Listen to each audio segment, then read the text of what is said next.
Hey, what's up, YouTube? It's Any Soul Prepper coming back at you with an update on this knockout game. Uh, Starting to gather some more steam. It's been happening in some other places. It's found its way to Lansing, and this time ended up getting somebody shot twice.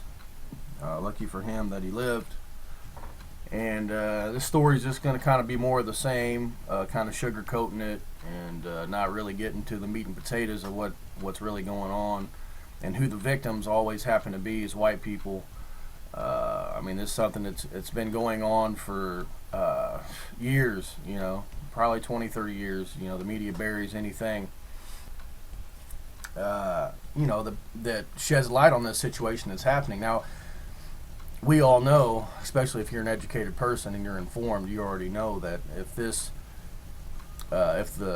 it was reversed and this was happening to black victims, and white teens run around knocking out black girls, the race baiters, the Sharptons, and the Jesse Hyde Jacksons and the like would be out there, running their mouth and stirring it up and all that. But that's not the case. So I'm gonna play this video, and we can see what's going on with this new story. But it's the same old same. So they're sugarcoating it. They're not getting into the heart of the matter of what's going on. And they're just, the media's kind of burying this and allowing it to metastasize and get bigger, so they can get the outcome that they eventually want, which could be some type of unrest, some more shootings. That way they can use it to enact some gun laws, some executive orders and whatnot. But I think that's what they're doing here. It's just a heads up. Let's go ahead and play this video and see what the mainstream urine stream media is going to try to sell us.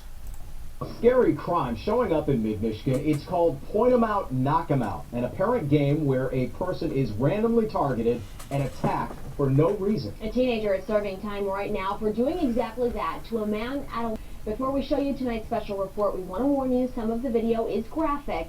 News 10's Alyssa Fensky tells us why it's possible crimes like this have been happening under the radar for months.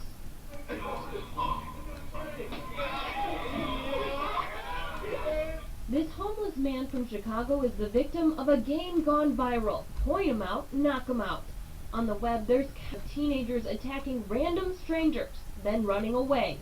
It's been reported in cities like Milwaukee, Chicago, St. Louis, and now Lansing. A man waiting at a bar to be dropped off from school had no idea that he would be the city's first reported victim. I hadn't had any enemies or any reason to me. We're not revealing the victim's identity for his protection. He was attacked, but not by a punch, by a faulty taser, and was able to protect himself with his own legal concealed .40 caliber pistol. He shoved something into my side. Wasn't sure what it was. It had some force to it. I wasn't sure if it was a knife, if it was a gun. 17-year-old Marvell Weaver was shot twice. He's been sentenced to a year in jail for the attack, but he admits he's getting off easy. It was just a lesson learned. But Weaver says this wasn't the first time he played it. Before he was caught, he and his friends had attacked random people on several occasions. Not many, I say, overall. Like, Now let me interject here for a second. I also just want to bring to light that, had this been reversed, and this had been white folks out doing this, hate crimes would have been brought up out of Eric Withholder's mouth right off the bat. You can guarantee that. I mean, that's a given. But yet there's no talk of hate crime. And I noticed on this story also, the very first person they show get knocked out looked like it might have been an elderly black man. I'm not saying that that doesn't happen. Obviously it does, but the majority of what you see happening is the white folks, and that's just the honest truth. You can call me paranoid, whatever you want. Excuse me. It doesn't matter to me. The truth is what it is.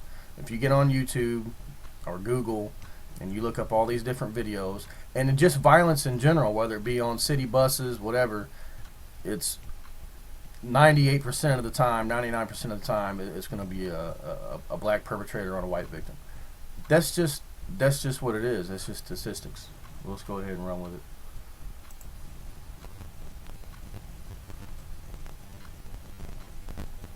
Like 6 or 7. I mean, you don't try to rob them or anything. It's just that's just the game. According to Weaver, it's not gang related. Teens are playing it because they're bored, and they've been seeing others doing it and getting away with it on the internet. He used to play it because he was usually dared, high, and with a bad group of friends. If somebody just goes out there like, okay, you want this, and people go along with it, and nothing leads to nothing, and just goes all downhill. Weaver had no idea that playing it would one day almost cost him his life and land him in jail. But there's a price to pay if they wind up doing that, and a good example is Marvell. Lansing police are keeping an eye out for others playing the game. Depending on the severity, an attack could be considered a felony. Look at the people that if it's point them out, knock them out, it's the victims out there, it's just senseless, and there's a lot better things they can do with their time. Senseless and full of unpredictable consequences. What they did to me would not have been a joke if they would have succeeded. My child would have been left with the aftermath of seeing her father in any type of way that I would have been left. In Lansing, Alyssa Fensky, News 10. In some cases, the point 'em out, knock 'em out game has turned deadly. In 2009, a 61-year-old man from Decatur, Illinois was killed when a group of 9 people knocked him off his bike and kicked him nearly 50 times in the head. 2 teens were eventually convicted in his death. So, same old same, different day. I remember just watching scary crime showing up in mid-Michigan. I remember watching just yesterday. I did a video, and this was the ones out of Brooklyn, and it was a Jewish man, and he comes out of the woodwork, and he's actually in the government, and he points out the fact. He goes, oh, all these victims are Jewish, so it's on Jews, and he's completely taken away what's going on. I mean, good grief. Yeah, maybe they had, identified with the Talmud or they were Jewish, but they were white-skinned men, okay?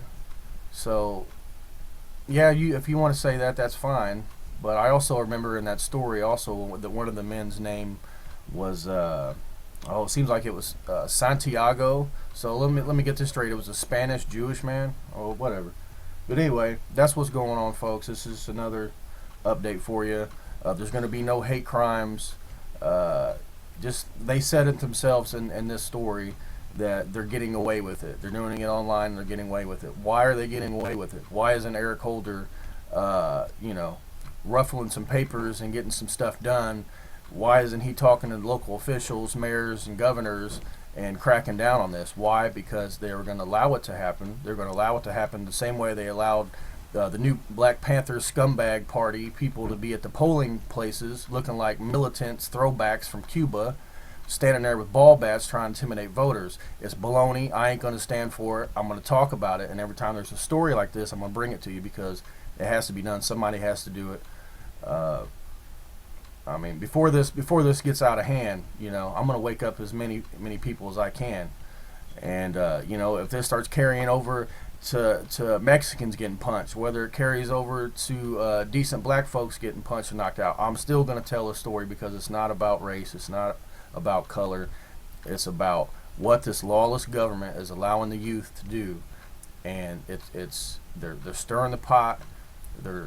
It's called problem, reaction, solution. The government creates the problem, and then they come in with the solution. And the solution is going to be executive orders, military on the streets. They're already calling for that in Chicago, and we can't let that happen. Okay? So this has been Any Soul Prepper bringing you the news, whole truth, nothing but the truth. And until next time, God bless. Take it easy.